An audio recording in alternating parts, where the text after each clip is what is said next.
many of us face immense challenges in our lives. I want to uncover secrets and principles to building a life filled with purpose, not weighed down by hardship. I'm Kirsty, your host in this journey. Each episode, I'll be talking to different people, sharing their stories and practical steps to help us to design a life that we love.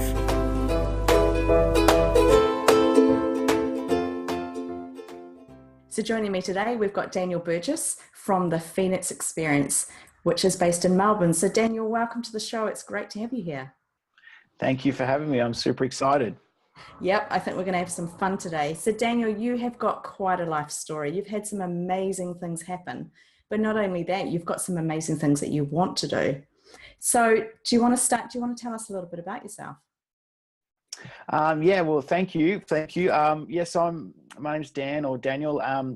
I'm the owner of the Phoenix Experience, and I take busy people away on life-changing experiences. I do a bit of keynote speaking and a lot of one-on-one coaching. And I've got a beautiful wife. It's her birthday today, and I've got two beautiful boys that are 4 and 7, blonde-haired, blue-eyed little fellas, which is really cool. And I spend my time, doing the things that I love and trying to add as much value as I can, which is really cool. I'm very blessed to be able to do that. Yep. So tell us a little bit more about this Phoenix Experience. What's that about? Yeah, so years ago, I was up on a mountain in Cairns, and I was in an area manager role, and I was quite busy and stressed out and overweight. And I was sitting on the mountain, and I had this idea that I wanted to take busy people away on life-changing experiences into the mountains to press pause on their life before cancer or a marriage breakdown or something forced them to do, which had happened to me a lot of times before in the past. Keep getting these lessons. And so I decided to be that force for change and take these busy people away before that did happen. Yeah. Oh, wow. That is awesome. I think in life, so often we wait for the crisis to happen before we change our habits, before we change or even wake up to what we're doing.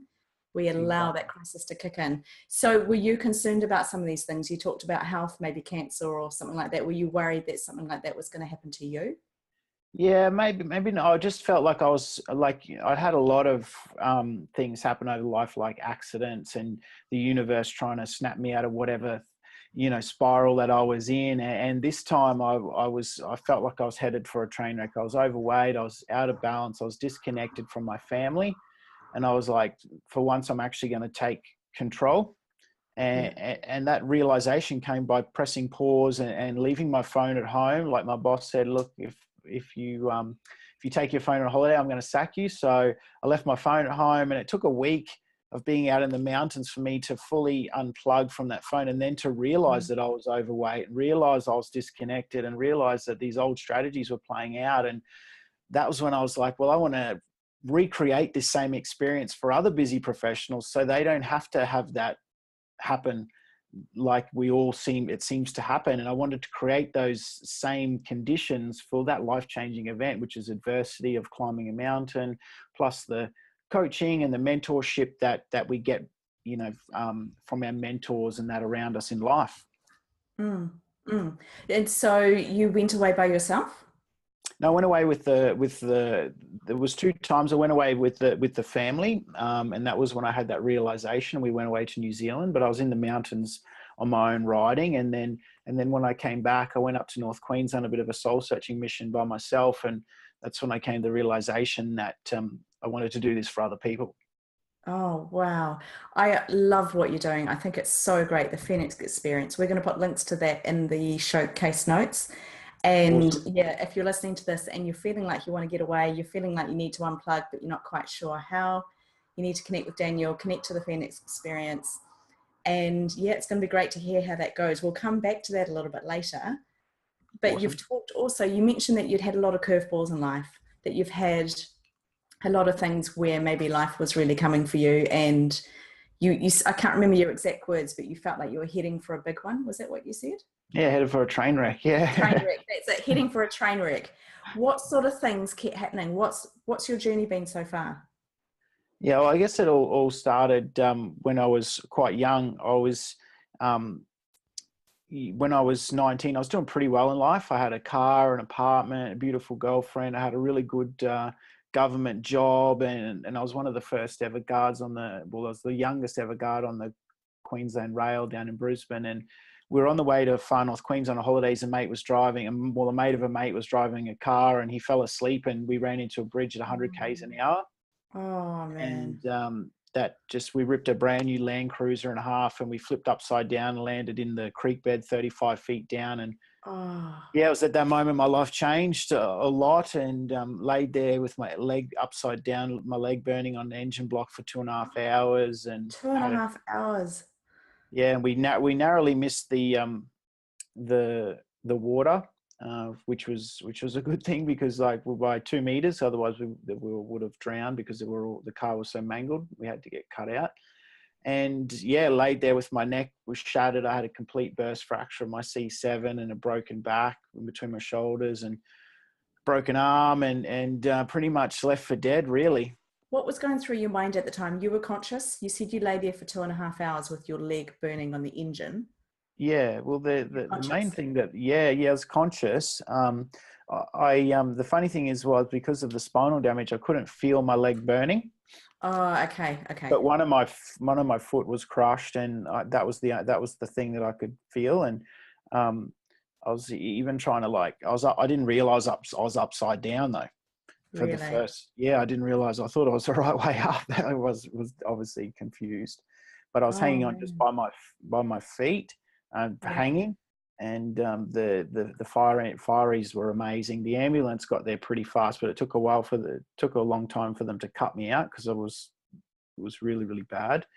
And and I think maybe that hanging upside down, but I could have done a lot more damage, because I was trying to push myself to pull my legs out, and that I did. Like, my arm didn't even hurt. My arm was snapped completely, and I was still pushing on it because I couldn't feel the pain, because I was I don't know, because I had and my skin and everything went super hypersensitive.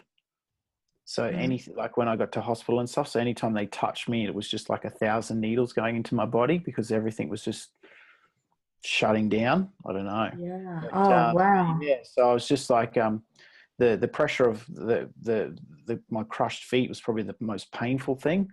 And but I was so grateful for the ambulance and the fireys to get me out. Like, it was absolutely amazing to save my life, because there was times where I thought I was going to check out. Like, when I got to hospital, I was, fighting to stay alive, from my heart, felt my heart was going to stop. And that was a weird experience.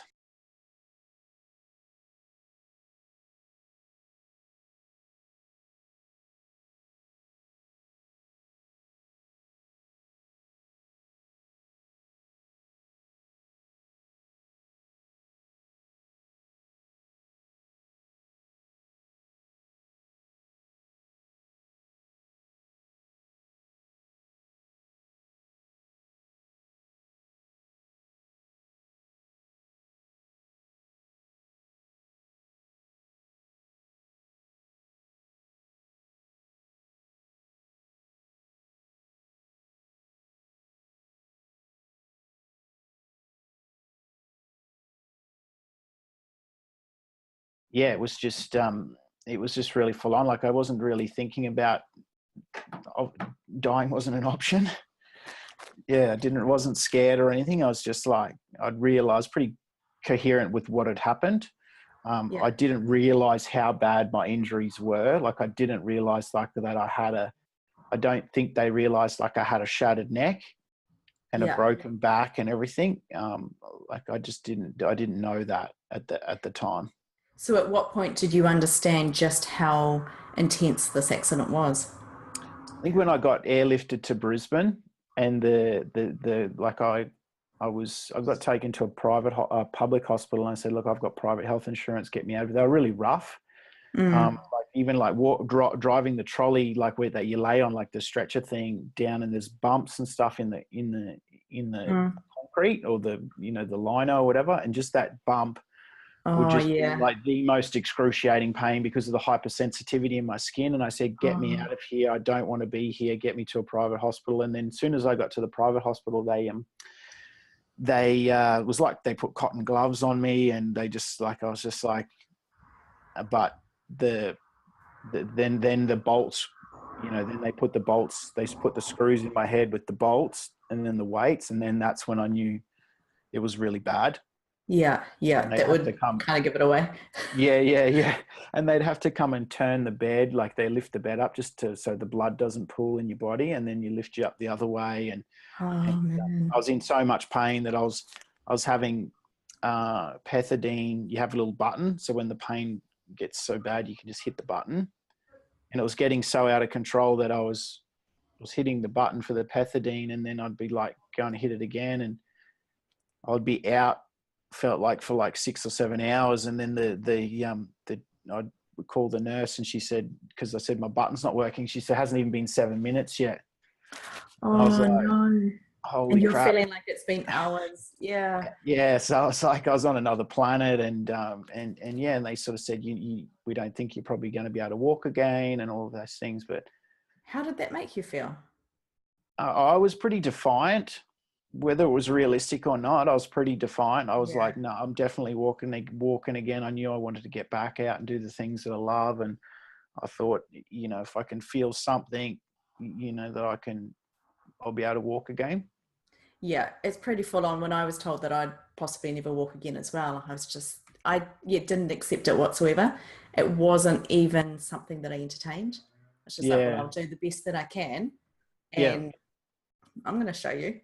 Yeah. That Yeah, was pretty defiant. And I did have a moment though. The male nurse, he got me to try to go to the toilet, and I was just like, I felt nothing, like physically, emotionally. Like I was like, my soul it's really weird. It's like I had no soul. Like I was like, there was nothing inside me. I just tried to go to the toilet, and I felt nothing at all, physically, emotionally. I felt like I was just kept slipping away, and I broke down crying. yeah, And I was just like, I fell apart. And he's just like, he screamed at me. He's like, man, get your shit together. He goes, you're better than this. yeah, And that just snapped me out of my little pity party. And that's the little kick up the bum that I needed. And from then on, I was just like, and I can't even remember saying yes to the surgery. They just said, you can either lay in bed for 3 months with the bolts in your head with a neck collar, see how your neck heals, or you can have experimental surgery. They take the bone out of your hip, put it in your neck with a plate. You'll lose 10% of movement. Apparently I just said yes, but there's a chance you could be walking in a few days. Like if they can clear all the splinters of bone out of my spine, which is causing all of the paraplegia and stuff. paralysis. Yeah, Yeah. And if we can clear all those out safely, like it's risky. Like they open up I've got the scar right across my neck here. They open up your neck, and it was complete shattered. And I just said, yeah, let's go for it. And I just threw myself into rehab as hard as I could. Just like, it was just relentless in the rehab. yeah, yeah. So did you know that was a success straight away, or is it a bit of wait and see to what happened with the results? No, it was a success straight away. Like I was up walking in like 2 or 3 days.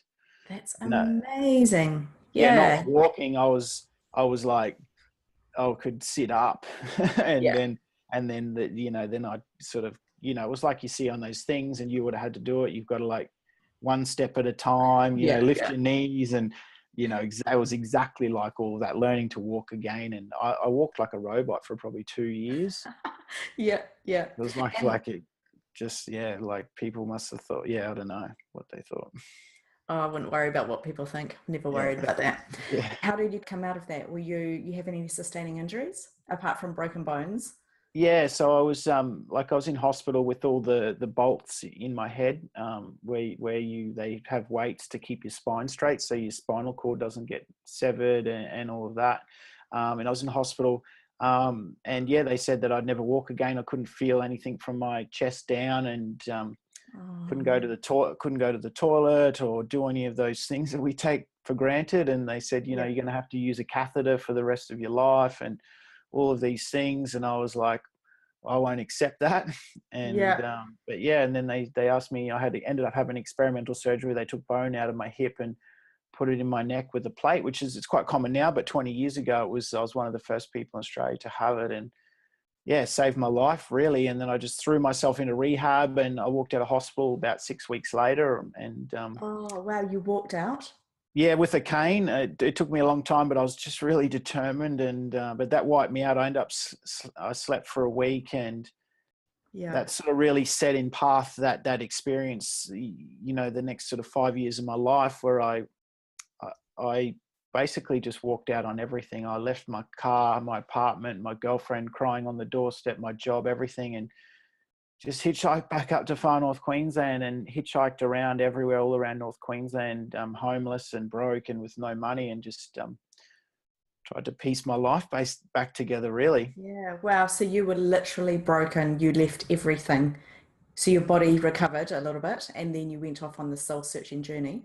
Yeah, and just went swimming every day just to deal with. I had so much, the pain was unbearable on my body, so I just went, pretty much spent every day in the water up there just to get that crushing pressure off my spine. And you know, I didn't have much money coming in from the government. I was getting about $250 a fortnight, and I was right on the poverty line, and didn't have a house or a home or anything, and just you know, go to the church and get food stamps. And yeah, it was a tough experience, but an amazing experience at the same time as well. Wow, you're so brave. What were you hoping to get out of that? I don't know. I just wanted, like, it was like almost like a spiritual journey. I wanted to, yeah, I was just so messed up. I couldn't see any future for myself. People judged me. They thought I was a bum. People used to come up to me and give me pamphlets because they thought I was on heroin. I was so skinny. Oh, yeah. Telling me to find God and get off heroin because I was so skinny from my injuries. I couldn't put on weight because my injuries were so bad. I was like skin and bones, like I had no chest, and my face was all withdrawn, and yeah, so it was really, really, really bad. And so you said that you wandered around with no hope. How long were you out there for? I say out there. How long were you wandering for? For about 6 or 7 months, like I was homeless. Yeah. Okay. That's a Yeah. really long time. Yeah. And Yeah. so Yeah. what kept you going? Was it this journey that you were on? This, you talked about a spiritual journey. Is It was that just, what kept you out there? yeah, no, it was more just like every day, you know, just like every day, just trying to heal. Yeah. So just day by day, it was just a day. Like I couldn't see a future. I couldn't see what life had in store for me. It was just get through that day and try and sleep with, you know, wherever I could, just swim as much as I could, and just sort of experience things each day, and, you know, hitchhike to different places around tropical North Queensland. And yeah, it was, and just hike and climb and just do what I could just to repair my mind and my body. Yeah. Did you feel angry at all? Angry at the world or at God that this had happened, this accident at 19? I mean, 19's a pretty, what's the word? You're at a place when you're 19, you've got the rest of your life ahead of you. You're just starting to get your independence and understand what you want out of life. And then you're in this accident where all that's ripped away from you. Yeah, I didn't blame her. Everyone's like, "Oh, do you blame the driver?" And that, no, I didn't blame him because, you know, this was, accidents happen. I think you know, we know he felt a lot worse about it than we Oh, did. I'm sure. Yeah. Um, Given that he was nothing wrong with him, like he didn't even get injured at all. Like, Really? yeah, because like the Oh, whole side of the car where I was caved in, and where the driver was didn't hit the bridge. oh, Um, okay. Yeah. the whole side of the left side of the car was crushed, and yeah, I didn't really blame anyone. It was just, it was just like I was in survival mode. Like I just kicked in. It was like a rite of passage or something like that for me, where I was just like, I was in just 100% survival mode, and I was just gathering experiences and just living day to day, really. Like I had no Mm. blame or regret. I didn't have any support from my family or anything, because my family were arguing and stuff over my hospital bed. Um, Oh, no. just, you know, family, just, you know what families are like, Yeah. dramas, petty stuff. So I kicked everyone out, all the adults, and I said, look, I don't want to see any adults, just my friends. And so I didn't have any support from family at all, like no support emotionally or financially or anything like that. No one to rely on. It was just the Yeah. people that I sort of hitchhiked around, or I met, or yeah, while I was and friends while I was up in North Queensland. Yeah. So did you feel pretty alone?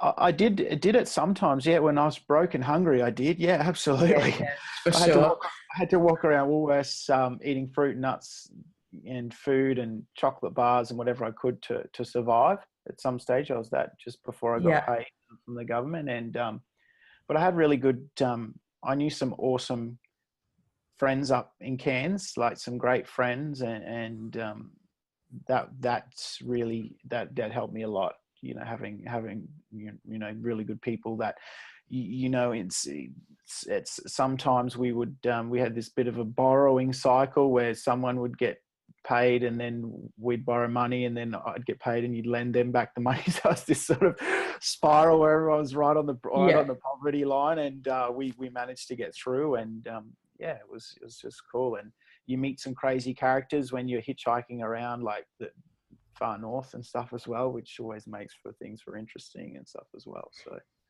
Yeah, I'm sure. And do you have any contact with people that you met back then?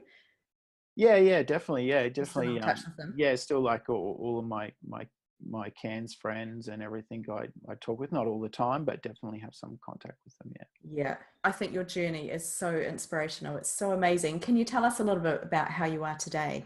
Have you got your movement back? Have you got that feeling back? Yeah.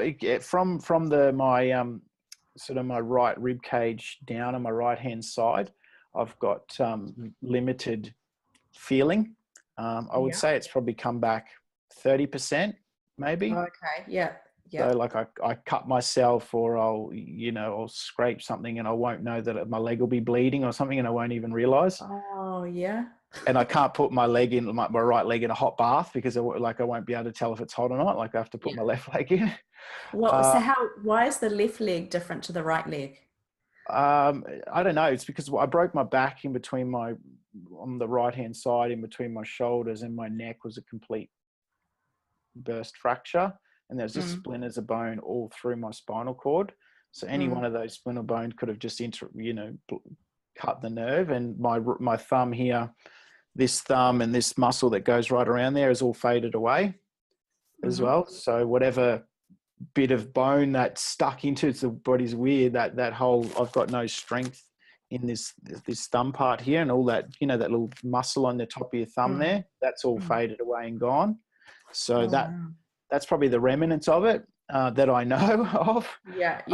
That's quite sort of noticeable. And obviously all of the scars and, obviously all my half my calf's burnt off and everything. But does that stuff still bother you today? Yeah, definitely. I get aches and pains, and my calf tightens up and everything. So I just sort of try to get a massage once a week. And good excuse, huh? Yes, I need to. It's really forced me to take care of my body, and I've been riding my whole life as well. Like since I did all of that, I got pretty well pushed the limits as hard as I could straight away. Like every time I get stronger, I'd climb higher up a tree, and I'd swim longer, as I was recovering. And then I'd started riding mountain bikes again, and just started riding. And everyone used to write me off, like all my friends and my family said that, you shouldn't, how can you do this to you, given all that you've been through and all of these things. And I guess I did it to prove to myself that those injuries wouldn't hold me back. And I went and saw a physio, just because I'd never had a physio the whole time I was recovering. I just did it in nature. Yeah. I just did it in nature, and sort of healed myself because I couldn't afford a physio. But after, when I went back to work, and I was getting depressed because I was really getting back into doing all the things that I loved, and physio said, Dan, keep doing whatever it is you're doing. He said, most people that have had your injuries, they're dead in 10 years. He goes, their body they give up, or their body shuts down. And it was really interesting, the pressure on their heart stops because of the pressure of all their bones and the ongoing injuries. So he said, as long as your muscles are strong, your bones will be okay. So I just, that was my little ticket to freedom. So I just was like, right, that if that's what he says, then so I've just stayed fit and strong my whole life, really. So what do you do to stay strong? You've got your riding your mountain bikes?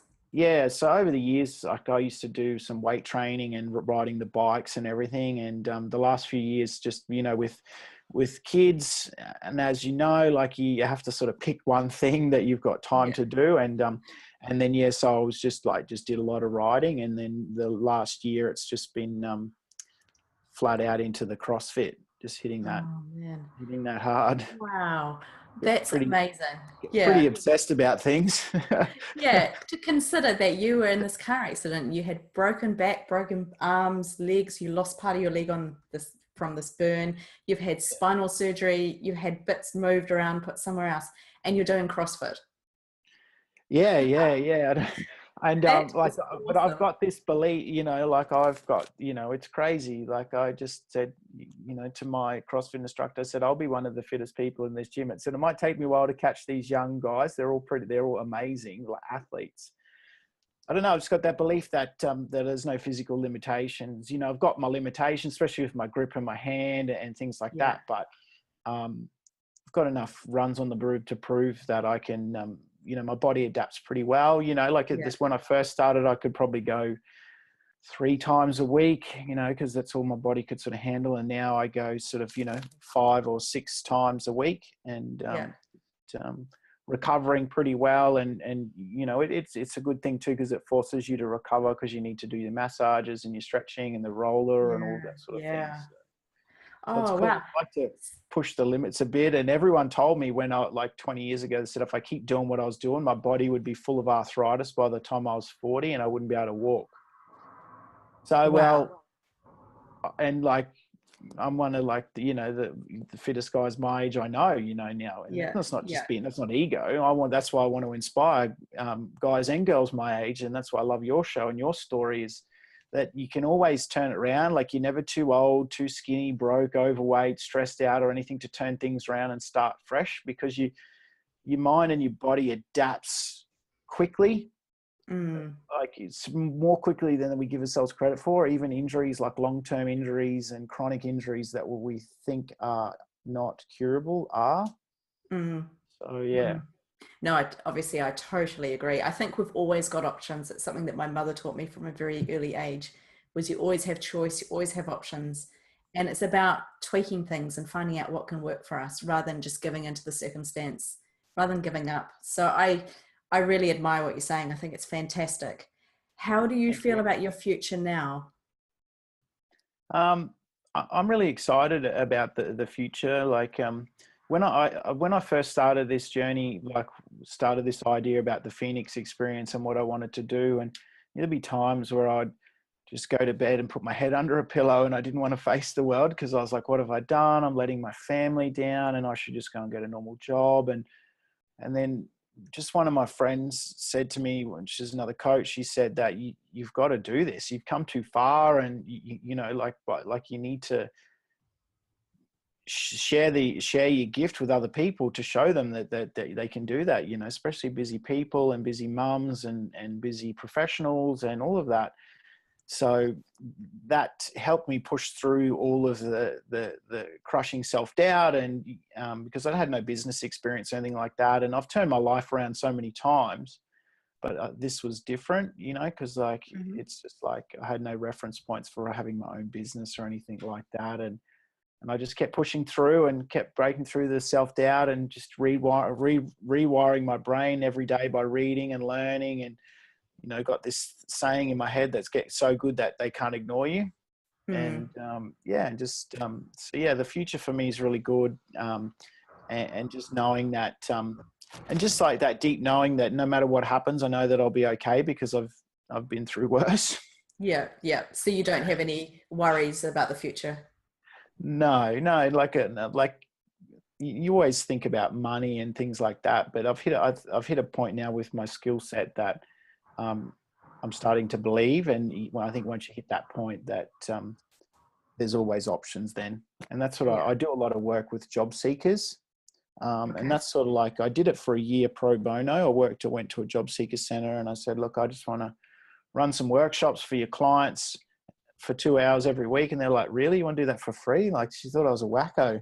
And I was like, yeah. And because I always remember I remember having no job and laying on the couch depressed, thinking, how can I break this cycle? And it's just a series of things that you need to do, and And so I just, did that for the job seekers, and that was really rewarding. And I still do that now. And plus I work with a lot of job consultants to inspire them to believe more in themselves so they can see more in their clients as well, in their job candidates. So yeah, that's awesome. It's something I'm really passionate about, and it's really cool, and it's a lot of fun. Love it. How do you think people can, you're talking about inspiring people to have more faith and more belief in themselves. How do you think people can do that? What would be some of your suggestions for somebody who's really struggling in life at the moment? Maybe they're depressed, or they've got no money, or they're in a similar place to maybe which you've already come out of. What sort of practices were really crucial for you and your recovery, not just physically, but with your mindset? Yeah. Oh, that's a great question. Absolutely. So there's a few things, right? Firstly, it's daily, right? You need to set yourself up daily. Like we don't always wake up. Doesn't matter how much money you got in the bank, whether you got $100 million, people don't wake up ready to crush the day every day. It's just that we're just that human condition is to get pulled towards the darkness. So we have to actually physically fight towards the light. And what happens is we get in a situation that we see that situation as that's just how things are now, right? And that's just how they'll always be, because we've got very short memories, right? If we're in a bind, whether it's no money, or it's like we're having an issue with our health, or we've got sacked from our job or made redundant, which happens a lot these days, we see that we failed in some way, or that we can't see a way out of that problem right now. And we forget all of those amazing things. Like if you're over the age of 7 years old, you are doing pretty well to survive life. You've experienced some things, you've been through heartaches, you've done all these amazing things, and we forget to give ourselves credit, and we go on to the next thing, and we have short-term memories, especially people that are, when you're having like a bad situation, you forget that maybe you've lost your job, but your family's healthy, okay. Or that, you've got no money in the bank, but everything around you is going pretty good, but all you've really done is you've lost your job.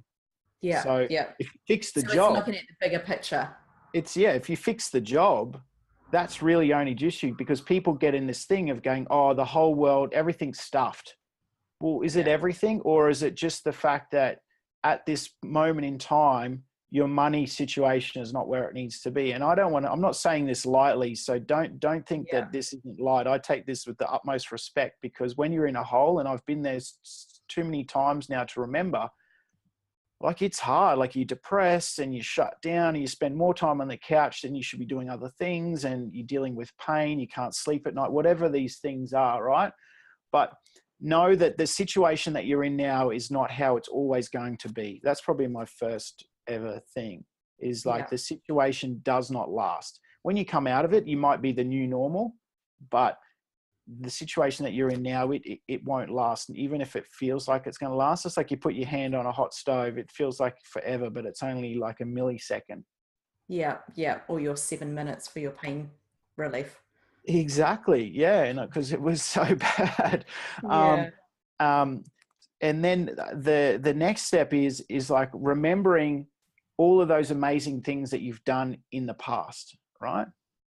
So going, well, what have you, so I used to, you could say I used to run a team, or I've raised 2 kids, or I broke my leg once when I was pregnant and I had to raise 2 kids with a broken leg, or, like these, you hear these stories of these single mums that achieve these amazing things, but we forget, right? So the next step would be remembering all of those things that you've done, those I call them reference points for success, right? So they're like, what are all those cool things that you've done, so that you know that you've actually been through those and you've had a strategy that works to go through to the next one. And then probably my third one is set yourself up daily, like every day. Like I'll read something motivational. I'll listen to motivational stuff on YouTube. I'll just pump knowledge into my brain so that I know that tomorrow I'm going to be smarter tomorrow than I was today.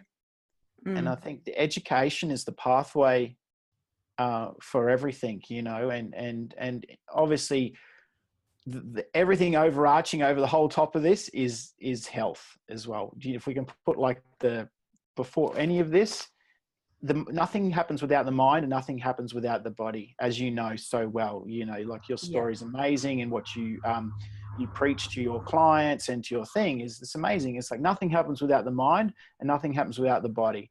If your body's stuffed, get your mind right and the body will follow. If your mind's broken, get your body right and your mind will come along for the journey as well. Like, it's amazing. It works. That's gold. That's really good. Yeah. So you can't, like, if you've got a broken leg and you're on the couch and you're, rather than playing Xbox for hours, just pump yourself full of knowledge, read motivational content, do all these things. Or if you're in a wheelchair and you can't physically, you're in a wheelchair because you can't walk at the moment, then you can get your mind right and then you can do the body, but you can't do one without the other. Yeah. I love what you're saying. Where does this come from in you? Have you had somebody as you've grown up who's really inspired you or taught you some of these things? Where does this belief come from? Well, I moved out of home when I was quite young. As well. So like my parents were never I lived in a house where we always had food on the table, and like I never knew my real dad growing up, and all of those things. And but it was really weird. I guess you get trained, like my mum used to say that the reason why I'd win races cycling when I was younger was because we had no money. If I didn't win, I couldn't afford bike parts, right? So I had to win. So I had to win. So I would go riding after school, or my mates were going and hanging out, and I'd get up at 4 a.m. and go ride 100 Ks before school, fall asleep in class, just so on the weekends I could win some good money racing. Because, in Queensland back in the day, cycling was pretty big, and you could earn $200-300 in a weekend, which is a lot of money back in the early 90s, Yeah, that's a lot. I was rich, like I had heaps of cash, and so I guess it was just one of those things. It's just they call it the school of hard knocks. You learn by, you just learn. And we look for things, right? Once we've got these beliefs, we'll look for things to confirm our beliefs, negative or positive, right? Yeah. So if I believe that I never fail at anything that I do, or I never give up no matter what, or I believe that I can learn anything, right? I'm not the smartest learner. Yeah. I've got this belief that I can learn it.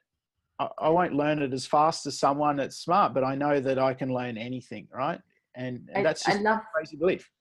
I love how you're saying that we can pretty much do anything, believe anything, do anything, learn anything, but you're not forgetting the work that goes in behind that. A lot of people... Sorry, I'm just waiting for this truck. A lot of people see the end result and think, well, that was obviously maybe not easy, but it wasn't as hard as it would be for me, because they haven't seen the journey that you'd go on. So I love that you're saying you can have anything, believe anything, but you're talking about getting up at 4 o'clock in the morning to go cycle 100K so you can be the best at the weekend, win the prize, to have the money, to have the reward. Yeah.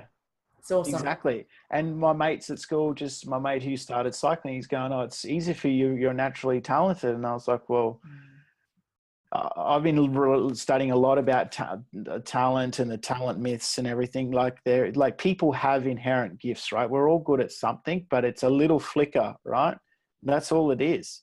And you have to hone that by just constantly doing it every day, right? Like I get on stage now and speak to, 100 people, 600 people, all of that.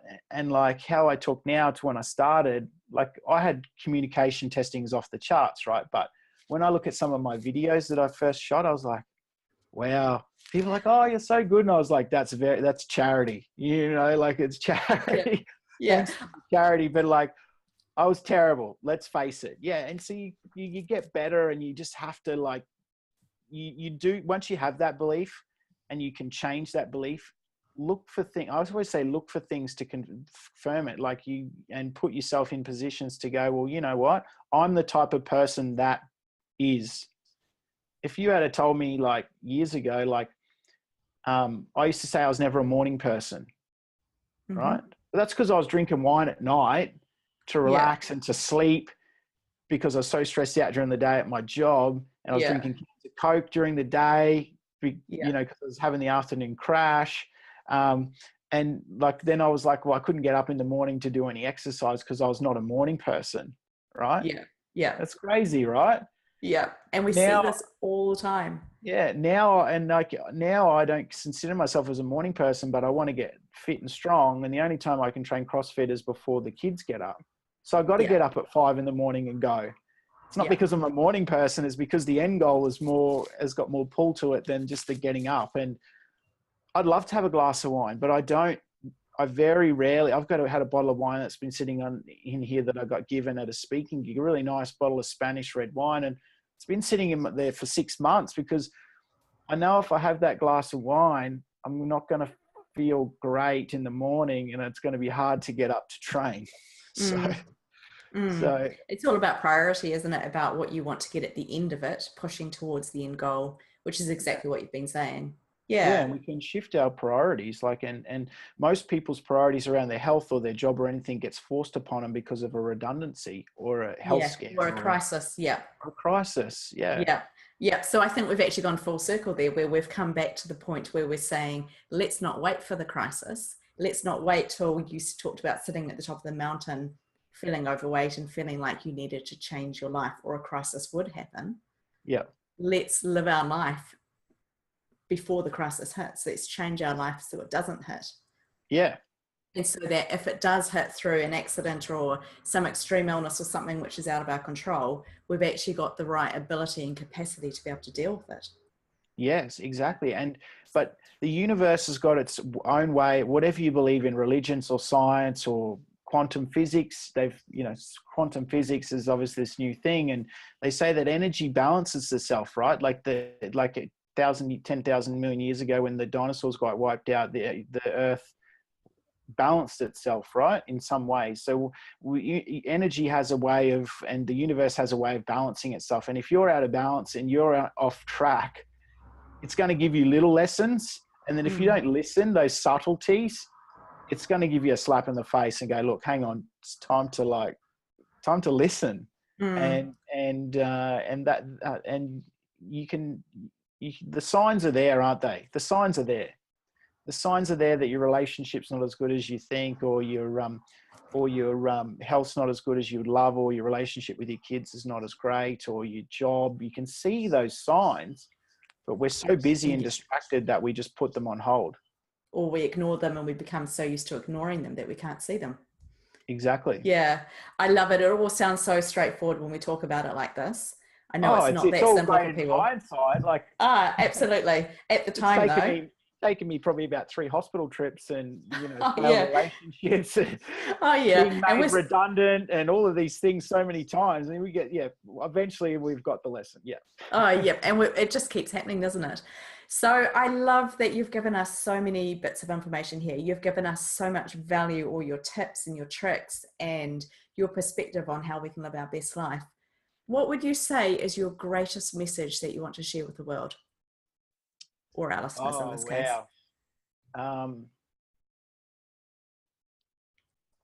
That there's always another level. There's always something more for you, and you deserve it. Like, no matter what's happened in your life, no matter if you get to 30, 40, 50, 60, 70, there's always another level. There's always something else out there for you, whether it's another level in your relationships, another level in your health or your fitness or your achievements. Like, we're inherent in the human race is to expand beyond our current situation. We've done that by telling stories over campfires for millions of years and growing to where we are now. Like, why can't you or I or someone else be that person that achieves more than they believe is possible? Like, there's plenty of other people that have done it. So why not? So that would be my best thing, is to say, you know what?